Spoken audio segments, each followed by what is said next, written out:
Bismillahirrahmanirrahim. Assalamualaikum warahmatullahi wabarakatuh. Selamat pagi anak-anak. Jumpa lagi dengan Ustazah Febri pada pembelajaran pendidikan agama Islam online untuk pertemuan yang ke-9.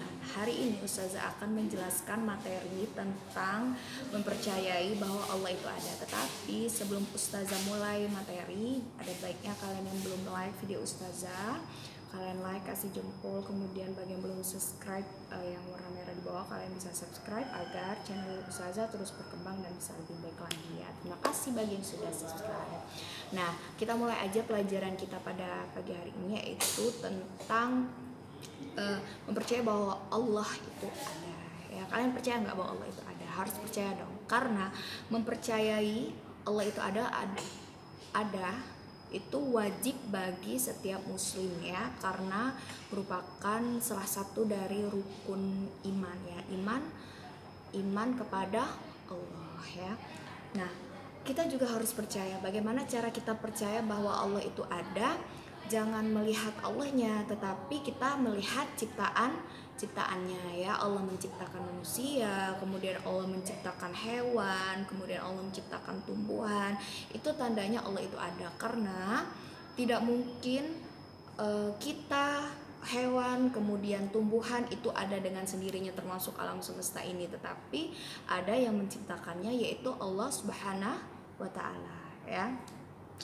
Nah, kemudian anak-anak, kalian juga bisa mengamati lingkungan rumah kalian atau lingkungan sekolah kalian atau lingkungan masyarakat di tempat kalian bermain.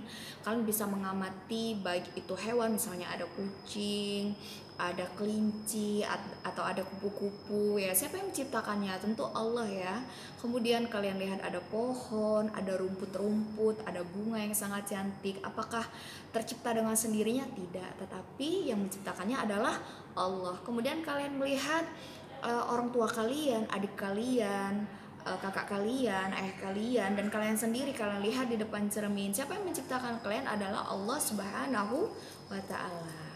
Nah, kemudian Allah itu menciptakan kita banyak sekali macamnya ya. Ada yang rambutnya keriting, ada yang rambutnya lurus, ada yang kulitnya hitam, putih, kemudian ada yang hidungnya pesek, mancung. Tetapi yang perlu diingat bahwa Allah sebaik-baik pencipta ya. Jadi sudah disesuaikan ya. Nah, kemudian Allah juga menciptakan kita ya, terutama khusus sekali Allah menciptakan manusia itu dengan akal dan pikiran. Mengapa Allah menciptakan akal dan pikiran kepada manusia? Agar bisa membedakan yang baik dan yang buruk ya. Jadi kita bisa membedakan, oh itu nggak bagus, oh itu berdosa kalau kita melakukannya, oh itu baik, oh itu kalau kita melakukannya dapat pahala. Berbeda dengan tumbuhan dan hewan, mereka diciptakan Allah tetapi tidak diberikan pikiran. Tetapi kalau manusia diciptakan Allah, ada akal dan pikiran ya. Nah, kemudian anak-anak, jika kita mengimani Allah Subhanahu wa Ta'ala, maka ada hikmah yang akan kita dapat. Yang pertama, dengan kita mengimani adanya Allah, kita akan meningkatkan iman dan takwa kita kepada Allah Subhanahu wa Ta'ala ya. Kita akan lebih rajin sholat, kita akan lebih rajin mengaji, kita akan bersikap baik kepada semua orang gitu kan. Kemudian kita akan merasa yakin ketika kita ada kesulitan, kita harusnya hanya meminta kepada Allah Subhanahu wa Ta'ala ya. Jangan meminta kepada siapapun, karena itu adalah perbuatan yang syirik. Nah, kemudian dengan kita mengimani Allah Subhanahu wa Ta'ala, meyakini bahwa Allah itu ada, apa hikmah yang kita dapat? Yaitu kita akan senantiasa selalu menjaga ciptaan Allah ya. Jadi kalau misalnya ada hewan, kita tidak serta-merta ada kucing lewat diusir atau misalnya dipukul ya, kemudian itu tidak boleh. Atau misalnya ada tumbuh-tumbuhan dipetik, ditebang, itu tidak boleh. Tetapi kalau kita mengimani adanya Allah, kita akan lebih sayang kepada hewan, kemudian kita akan lebih sayang kepada tumbuh-tumbuhan, seperti itu ya. Nah, mungkin itu saja materi yang akan Ustazah sampaikan. Jangan lupa tugas kalian seperti biasa ya, ada 2. Jadi tugas kalian adalah mencatat materi yang Ustazah jelaskan. Kemudian kalian bisa buka di halaman 23 ya.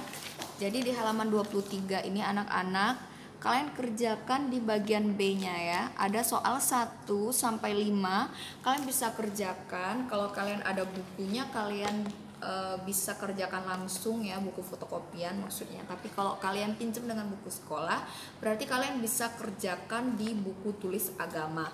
Kalau misalkan kalian sudah selesai, kalian bisa fotokan dengan ustazah. Oke, ustazah ulangi lagi apa tugas kalian, karena masih ada yang suka salah informasi. Yang pertama, yang ustazah sebutkan dari awal sampai akhir itu kalian catat ya, jangan sedikit karena kalian sudah kelas 4 ya. Jadi catatannya harus sudah mulai dirapikan.